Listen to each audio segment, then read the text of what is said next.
This is the 2024 Super Chief Limited from Indian. And today, we're going to give it our first impressions. So the looks, first off, I think it looks pretty good for trying to be a more old school classic style. I like the entirely chromed out engine, contrast with the blue, and then the chrome here on the tank. I think it looks really good. Then we go black bars, black grips, black buttons. That all looks really well. That all looks really good. And a big windscreen that's not really a fairing, it's just a solo windscreen. Wow, first thing I noticed when I sit down on the bike is that the seat is extremely soft and comfortable. The bars remind me a lot of the Roadmaster Dark Horse I rode. Nice low and close to the body. Huge floorboards. Again, Indian with their massive shifting lever and brake lever. I think that's great. Same mirrors as one of the bikes I rode yesterday, and these mirrors are big and they seem to work really well. The levers. Indian uses these really thick levers. And I'm typically not a fan of these really thick levers. It makes it more fatiguing on your hand if you're going on long rides. I am 6'4", just for reference. Don't think turning should be that big of a deal. All right, so for this dash, we have the same dash as the new Scout 101 1250, and I really like this dash. It's very small, it's very compact, and everything that you care about is right here in front of you. So you have miles per hour, RPMs at the bottom, gear indicator, and fuel. Then you have your miles right in the middle. Very good dash setup. All right, this is looking like it's going to be the most comfortable and maybe most enjoyable ride so far. So let's get right into the test ride. So far on the Super Chief Limited, the low speed maneuvering and the throttle are both very smooth. Seems like that is a thing that Indian does well in their standard modes, is that the throttle's not too touchy. It's perfect in first gear, and the low speed maneuverability is very comfortable. It's very good. Something I've noticed with basically all the Indians is they all have the same kind of cluster over here, and I always have to reach for the blinker. It doesn't feel natural to just hit the blinker while I'm on the clutch, or I always have to take my hand off the clutch. Oh, that bump just killed my lower back. That was terrible.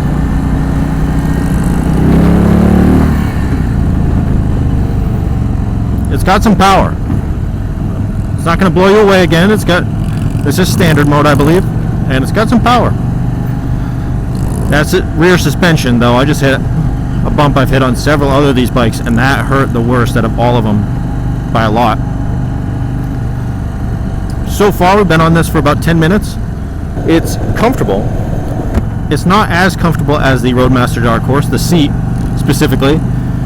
The seating position is very similar, and the handlebars are great, but the seat is definitely not as comfortable as the Roadmaster. The dash is great. The power seems alright. We're going to see if we can't put it in sport mode here in a minute. The windscreen works for the most part.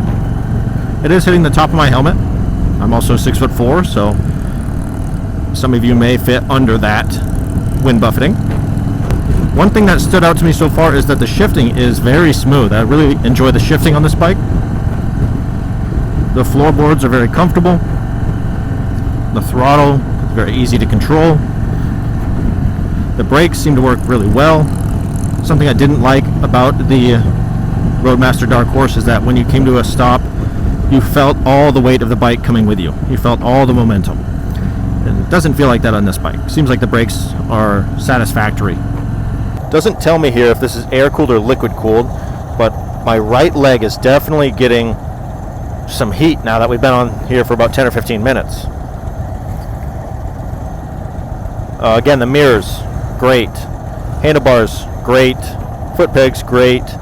Seats, good, not great. Windscreen's good. It's not vibrating a bunch like the Roadmaster Dark Horse. That windscreen was very rackety, over 50-60 miles an hour. This one seems to be a lot sturdier. It just obviously you don't have as much coverage on the sides. Up here seems fine. definitely not blocking my view. We're in sport mode now, and you can feel it's ready to go a lot quicker than it was in standard. So once we get a good lane here, we're gonna see if we can't give it some gas.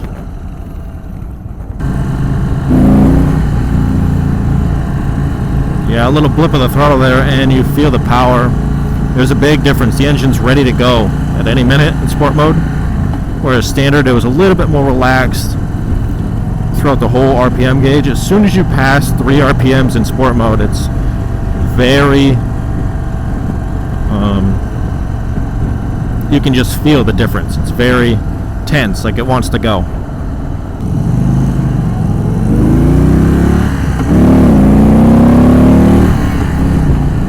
Seemed like first gear was a little lacking, like you had to shift absolutely immediately.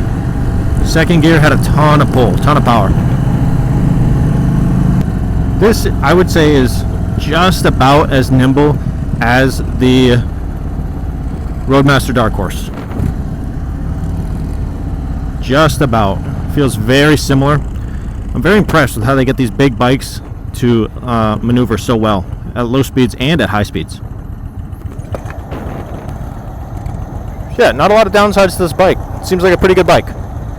Big shout out to Bell County Motorworks here in Temple, Texas. They were a great host and they put on a great demo. So shout out to them. Just finished the test ride of the 2024 Super Chief Limited here at Indian. And it was all right. It was a good bike.